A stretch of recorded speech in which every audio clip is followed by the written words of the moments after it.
Hello, everybody. Welcome back again. Today marks the 33rd birthday of the original Game Boy, at least its release in Japan. Today is April 21st, and it released in Japan April 21st of 1989, which is 33 years ago. And it came out a few months later here in America and in the West. So I thought today I would just celebrate a little bit by showing off my Game Boy collection. I'm a big Game Boy fan. I always have been. And thought it'd be kind of fun just to real quick go through some of my collection.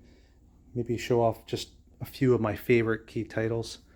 So here's one of the first original Game Boys here for my collection.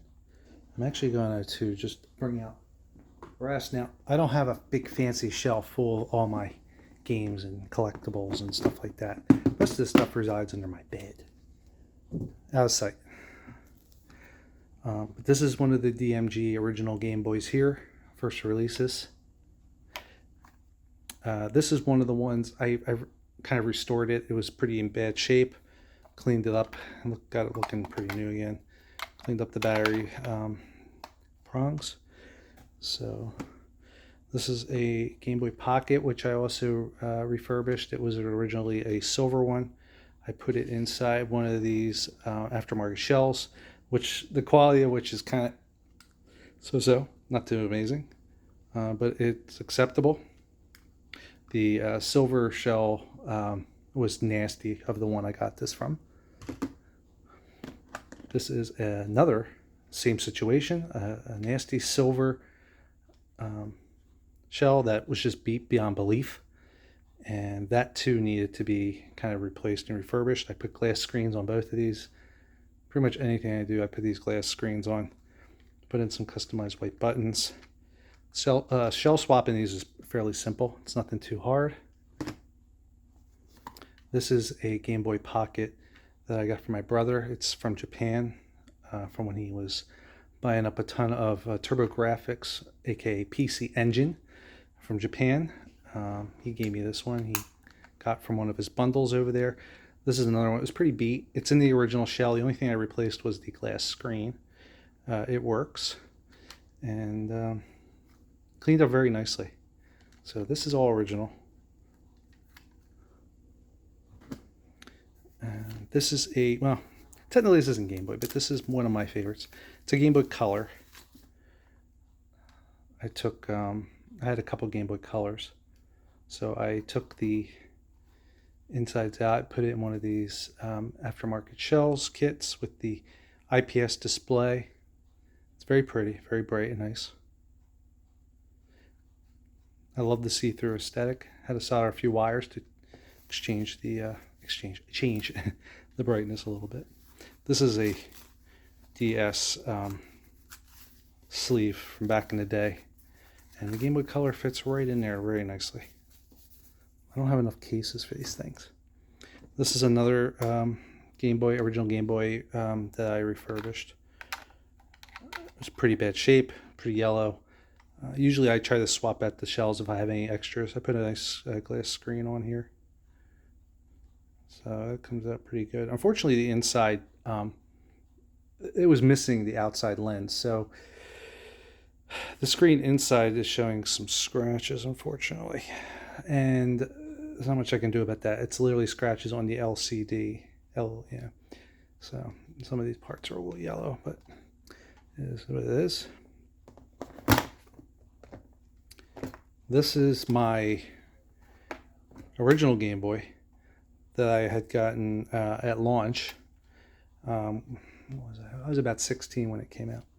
And I got it at Toys R Us. I ended up putting a one of these bivert chips in it with a LED, an LED backlight. So when you turn it on, it retains the original screen technology. It just gives it a little bit of a more clarity and a brightness, so you can obviously play it in the dark. I know my brother thought I was crazy to why I would do my original, but at the time, that was it was still one of the only ones I had. Some of these, actually most of these I've gotten fairly recently, but the majority of my collection I've had since I was younger. And this here is, I got this from Club Nintendo. Once again, it fits right in there, which is great. Got these Medcats, I think it's Medcats or it's Interact or something. These are great because almost like a Swiss Army link cable because it supports both. I've had them for a while. And this one here is another, this is all aftermarket. I basically took a more or less destroyed Game Boy. The only thing that was worth saving was the motherboard for the most part. So I took them, and some of them, maybe the buttons. These are the original buttons. I like to try to save the buttons when I can. But this is a aftermarket kit that has a IPS display in it. So when you turn it on, you get a nice... It also has a neat pixel effect, and you can hit this side and change it to different shades. I've custom input the RGB so it gives it the right shading. Like there's the Game Boy Light. There's the original DMG screen, the best you can, the pea soup. These are just some extras. And there's the green default. The green looks a little different on camera, but it's actually not as dark and green in person. So, and yes, I know I have batteries on all these, but they've been put in fairly recently. I'm not going to let them leak. Here's my Game Boy printer, which I got from Japan. I did a video on this before. I got a really nice deal on this. In the description, I wasn't sure if it was going to have a battery cover or anything, but the thing looks practically new except for like these little pieces here, right here, but works fantastic. And I always wanted one, never got one until fairly recently. Put them in from Japan. It was like $19.99 or something. It's great. Most of this stuff is fairly cheap in Japan still, so there's really no worry for that. But anyway, this is pretty much the majority of my systems. Not all of them necessarily, but the majority of them. And like I said, I have no display shell or shelf or anything crazy like that. No, it's like playing Tetris. Get these back in here. That's good enough for now. So, that's pretty much the bulk of the systems out of the way. So, I only have a couple other ones I would like to show off in this. I have a Game Boy Advance case here that I got this for Christmas. This is my Game Boy Light. I went in and took this all apart and got it all cleaned up. It's in pretty nice shape otherwise. I got this from eBay from an American seller in the US. And one click turns on the screen. I don't have a cartridge in there. Let me see. I fixed it. Maybe hard to see under the light, but you flip that on and you can see a little bit of you can see that glow there from the Game Boy Light Indigo. It's using the same technology as an old Palm Pilot. So two little flicks. When I first got it, this was pretty loose, but I went in, opened it up, and was able to put a little something in the buttons, a little IPA. Helped clean it up very nicely. I have a lot of these cases laying around. I figure they work pretty well. Moving on a little bit, these are some kind of odds and ends. A lot of this stuff is stuff I got from Japan in the last couple of years. Thanks to my brother doing like I said, a lot of eBay Japan auctions. And here you go, John Rue. I won this Quest Arrest, which was awesome from on a Twitter contest. Very cool game. I played it a little bit, and it's just amazing that people are making these.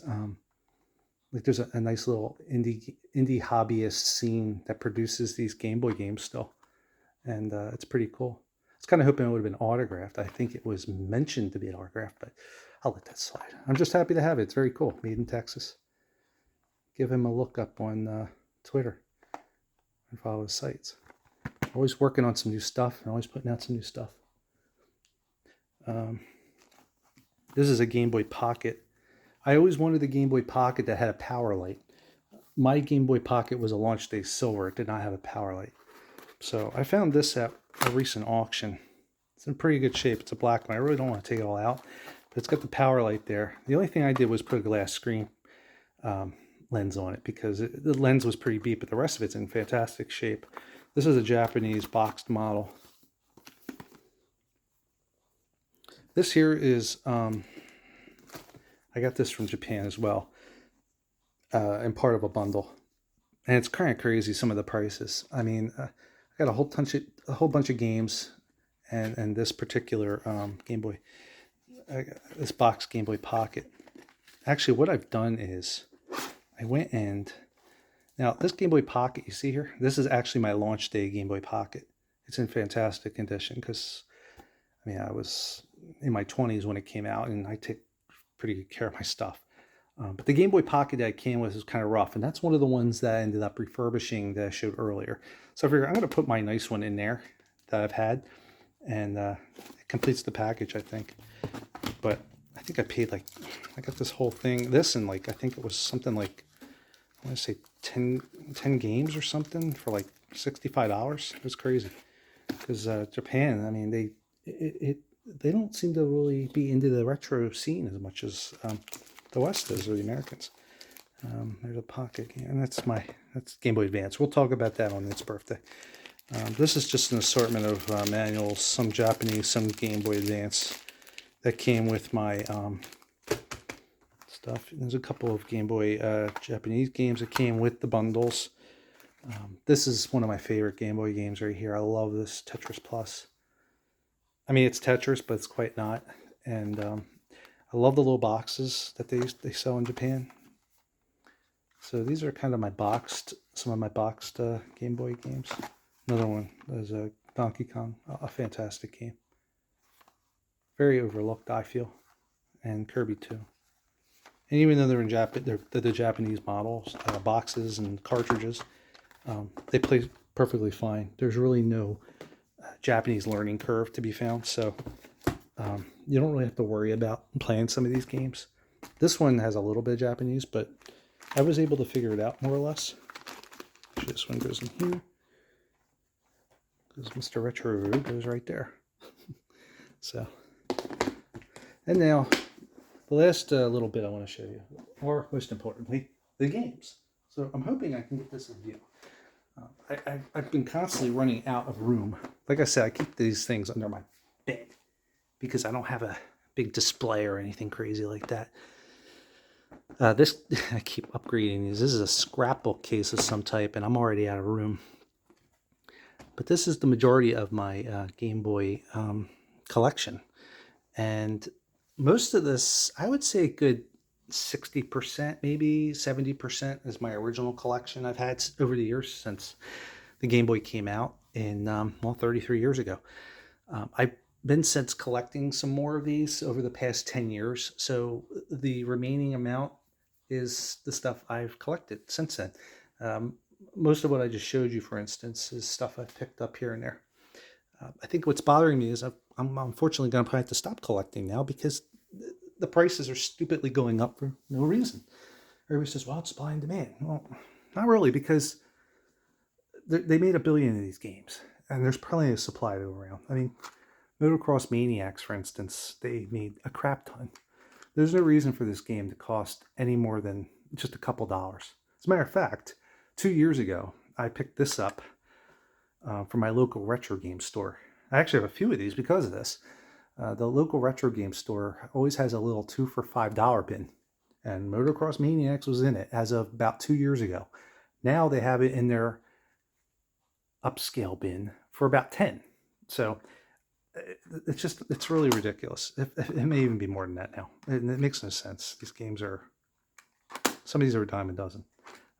First of all, you're probably noticing these weird cartridges. These were cartridges that they made. These are basically flash cartridges. The very first flash cartridge that they put out for the Game Boy back in the mid-90s, maybe middle to early 90s. I want to say maybe 94, 95. And they had a little adapter. You could plug this into your serial port of your printer. I'm not talking USB. I'm talking the original old school serial ports and parallel ports. And you could flash a few games to them. Since Game Boy games are pretty small, these cartridges only have about a couple megabytes. I'm talking floppy disk size of space. You were able to flash the Game Boy ROMs to them.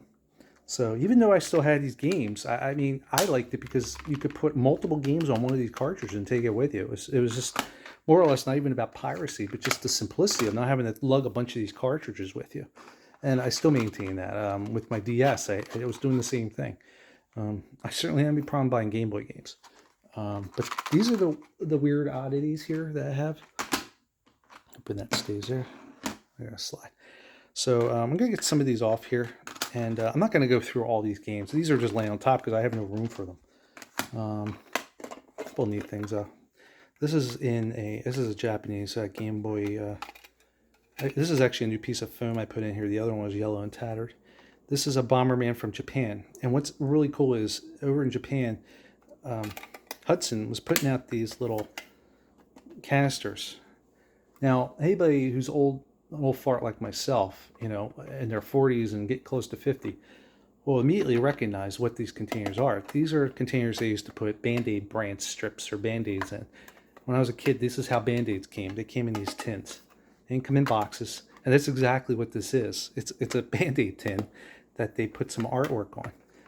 Nintendo did a few as well, but it seems like it was mostly Hudson and Nintendo. I know over there, their Game Boy Wars games, which now are, of course, known as Advance Wars, started out, and they put out a couple of these tins. Get the Game Boy camera. I did a video of that already.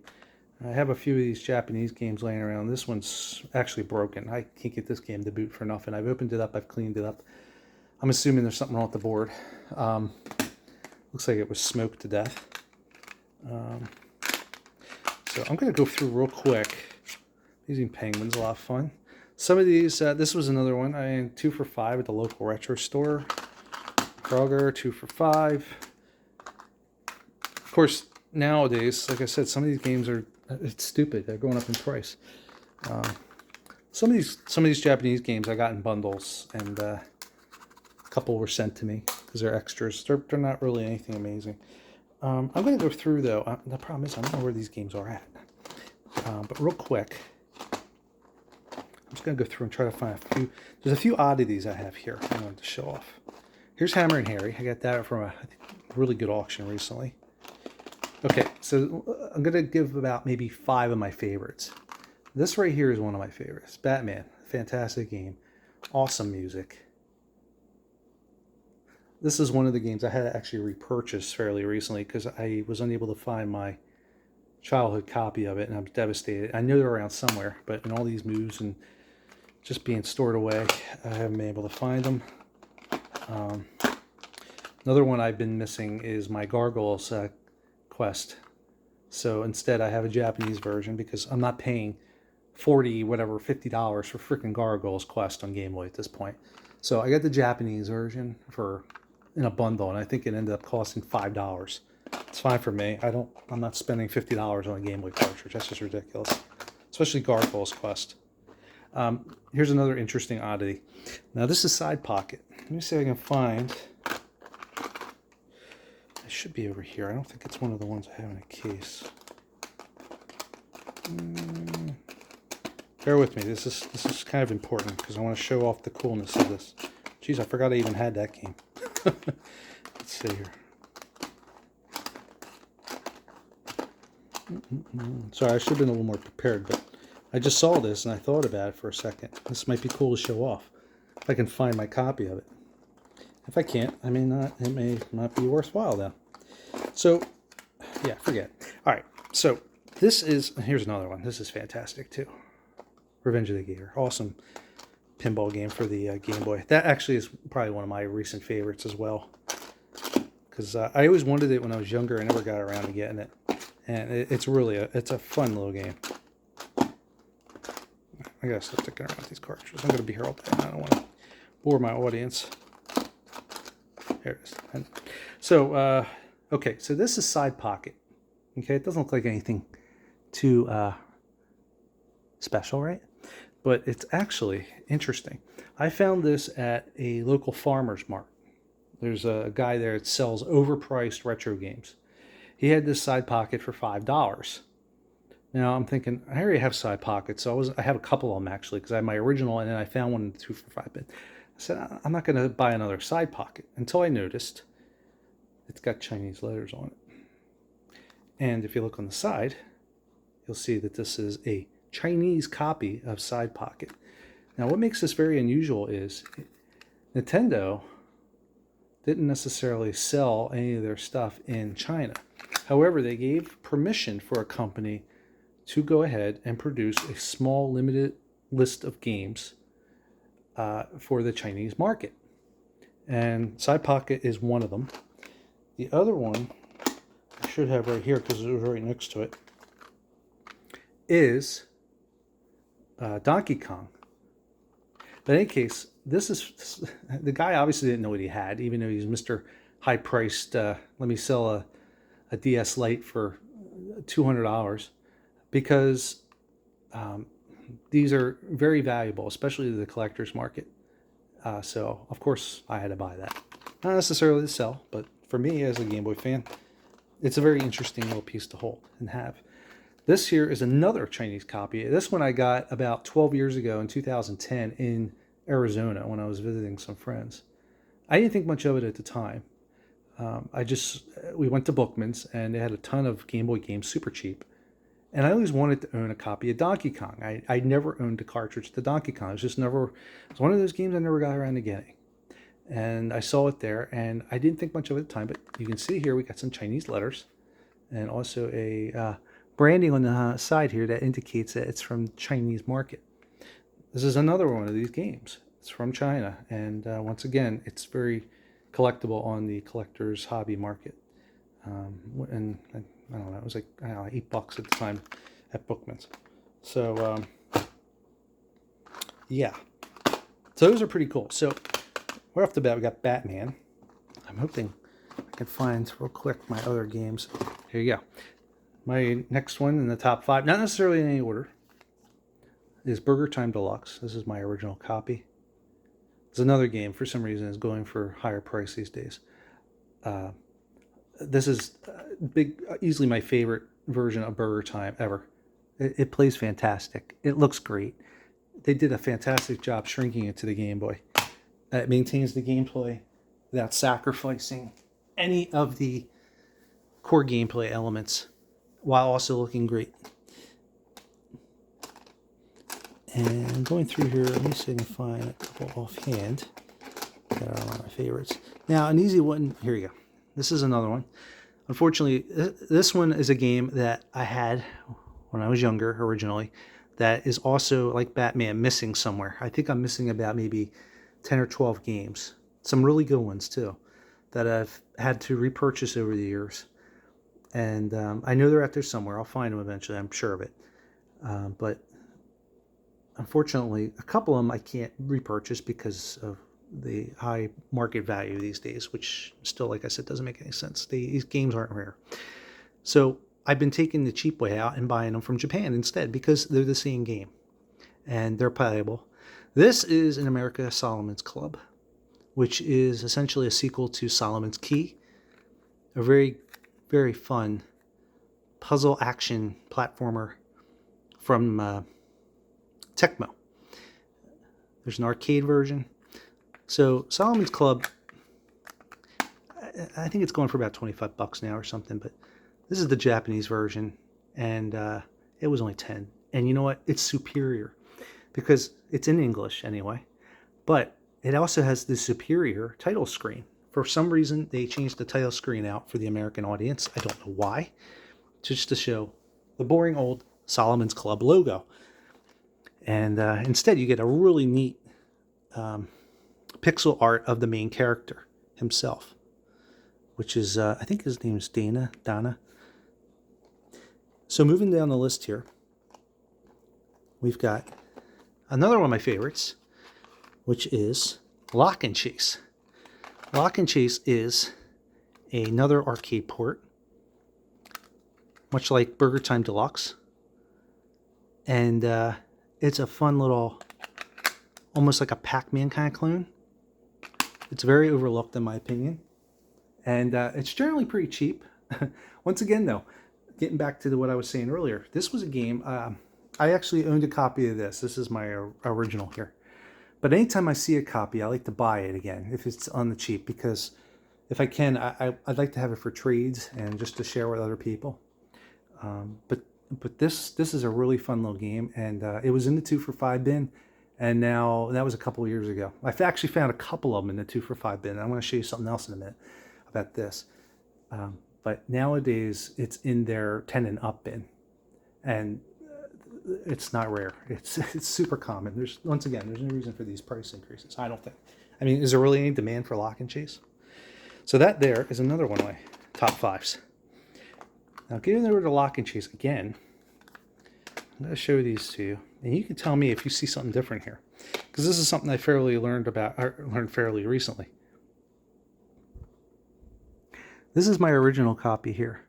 I actually have 2 of these down here, or 2 or 3 of these. But you'll notice this one has the Sunsoft logo in the corner. This is Data East. So I found this one in the 2 for $5 bin. I found a couple of these in the 2 for $5 bin. And I noticed that the logo was different. And I said, there's got to be a reason for that. So I grabbed it anyway. I was going to get it.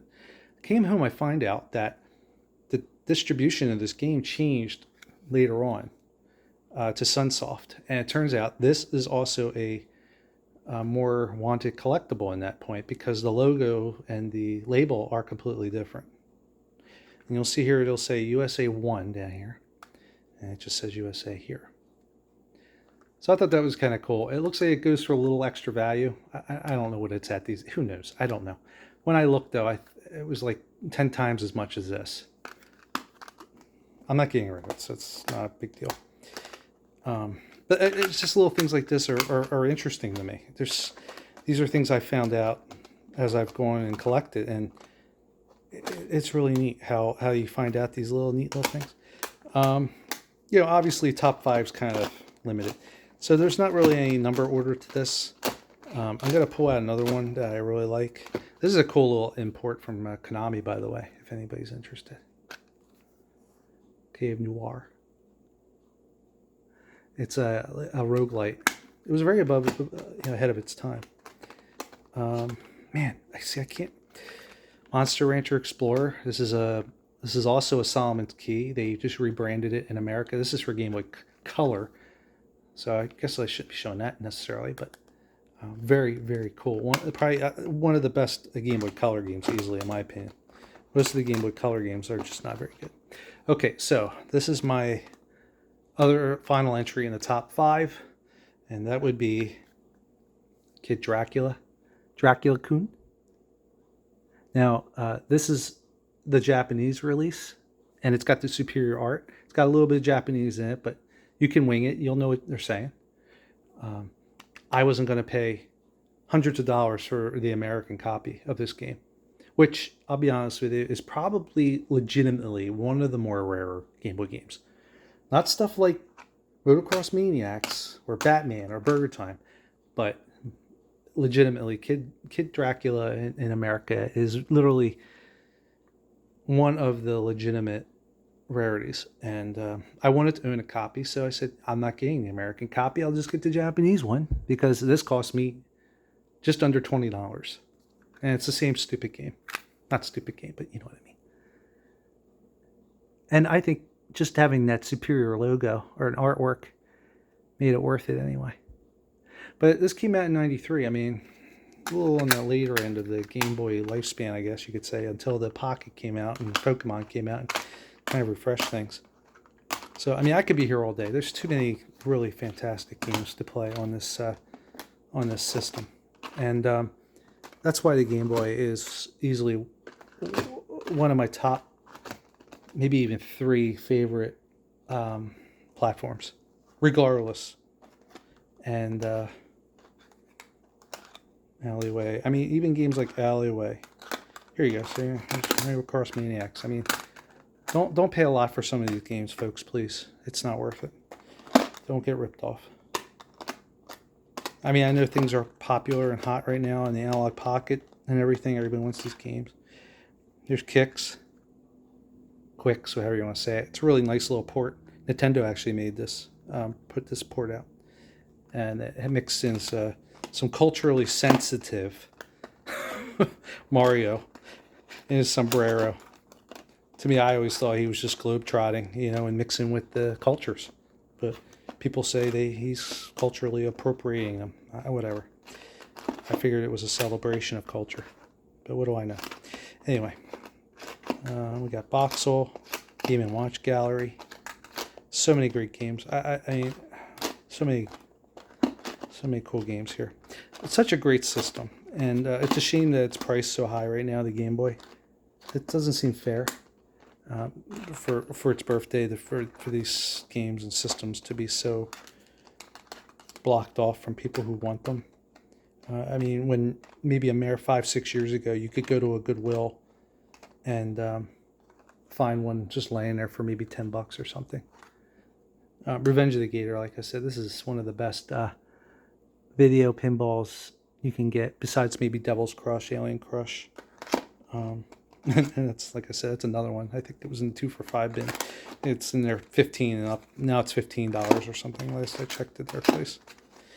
But in any case, yeah, I think that wraps it up. I just wanted to do a nice little nod to the Game Boy on its 33rd birthday.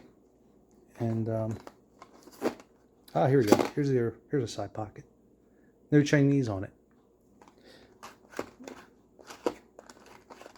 So it's very interesting. Excellent. Oh, I was like, what the heck's this? I remember now. This is I think this is a Japanese Sailor Moon. So let's do this. Let's get the. Yeah, you know what? We're gonna go with the Game Boy. It's Game Boy's birthday. We're putting it in a Game Boy. So turn on.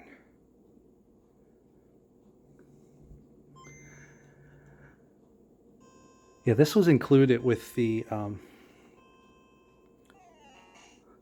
beat up Game Boy I bought.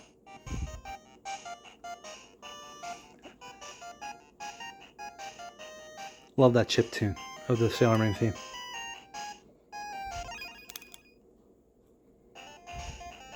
Now, I don't know. I can't read Japanese.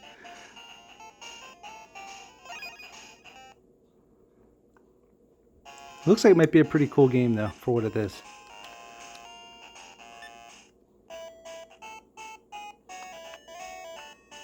I think in this first part, you pretty much just talk to people.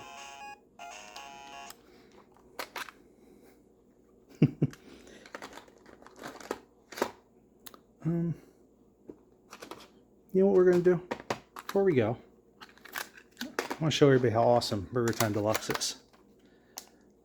I liked the arcade game when I was a kid, but I always found it very difficult. So I didn't play it too much. And it rubbed me wrong. But I've always been a fan overall. I always enjoyed the Intellivision version a little more. But look at this, you get little cutscenes and everything.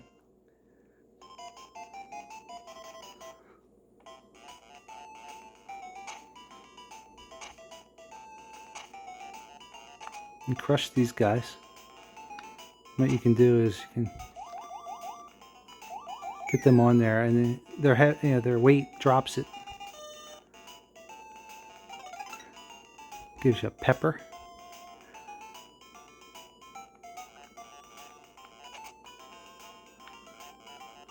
What you do is you kind of wait for these guys to come along.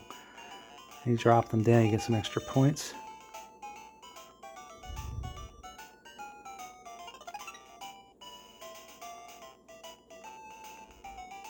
I've played this so much that I've kind of got their patterns figured out.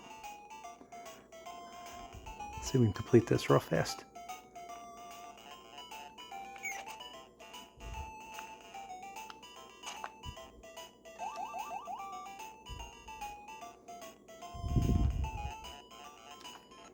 That's pretty much it.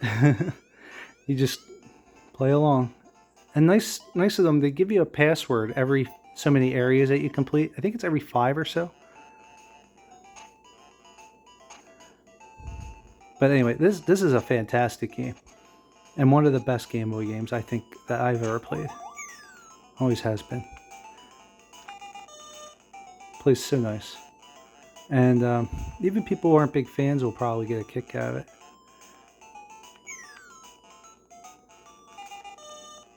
So, anyway, thanks for joining me, and I hope you enjoyed this anyway. Like I said, I just wanted to do a little happy birthday to Game Boy. So, happy birthday, Game Boy. See you again next year. Take care all. Thank you for joining me. Bye-bye.